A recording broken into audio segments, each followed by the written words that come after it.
अच्छा ਤੁਹਾਨੂੰ मैं ना सच्चा वाकया सुनान लगा। सैयद वारिस शाह ਦਾ ਮਜ਼ਾਰ ਏ ਜੰਡਿਆਲਾ ਸ਼ੇਰ ਖਾਂ 'ਚ ਤੇ ਉੱਥੇ ਮੇਲਾ ਲੱਗਾ ਹੋਵੇ ਤੇ ਇੱਥੋਂ ਨਾ ਕੁਝ ਦੋਸਤ ਗਏ ਮੇਲੇ ਦੇ ਉੱਤੇ। ਉੱਥੇ ਨਾ 5-6 ਮੁੰਡੇ ਇੱਕ ਮੁੰਡੇ ਨੂੰ ਮਾਰੀ ਜਾਣ ਕਹਿਣ ਇਹਨੇ ਸਾਡੀ ਜੇਬ ਕੱਟੀ ਆ। ਉਹ ਬੰਦੇ ਕਹਿੰਦੇ ਯਾਰ ਇੰਨੀ ਜ਼ੋਰ ਨਾਲ ਮਾਰਨ ਡਏ ਆ ਕਿਤੇ ਮੁੰਡੇ ਨੂੰ ਮਾਰ ਹੀ ਨਾ ਦੇਣ।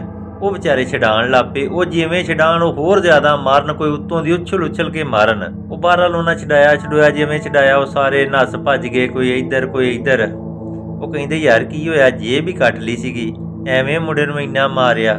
ਉਹ ਜਦੋਂ ਉਹਨਾਂ ਆਪਣੀਆਂ ਜੇਬਾਂ ਵੇਖੀਆਂ ਤੇ ਉਹਨਾਂ ਦੀਆਂ ਵੀ ਸਾਰੀਆਂ ਕੱਟੀਆਂ ਗਈਆਂ। ਇਹ ਮੇਰੀ ਗੱਲ ਯਾਦ ਰੱਖਿਓ, ਹੁਣ ਪਿੱਪਲ ਪਾਰਟੀ ਤੇ ਨੂਨ ਲੀਗ ਇੱਕ ਦੂਸਰੇ ਨੂੰ ਲਿੱਤਰ ਵੀ ਮਾਰੇਗੀ, ਇੱਕ ਦੂਸਰੇ ਨੂੰ ਗਾਲਾਂ ਵੀ ਕੱਢੇਗੀ, ਬੜਾ ਕੁਝ ਕਰੇਗੀ। ਲੇਕਿਨ ਜਿਵੇਂ ਹੀ ਇਹ ਇਕਤਦਾਰ ਵਿੱਚ ਆ ਗਏ ਤੇ ਸਮਝ ਲਓ ਤੁਹਾਡੀਆਂ ਜੇਬਾਂ ਦੀ ਖੈਰ ਨਹੀਂ ਜੇ ਹੈਗੀ। ਇਹ ਹੁਣ ਵੋਟ ਸੋਚ ਸਮਝ ਕੇ ਦਿਆ ਜੇ।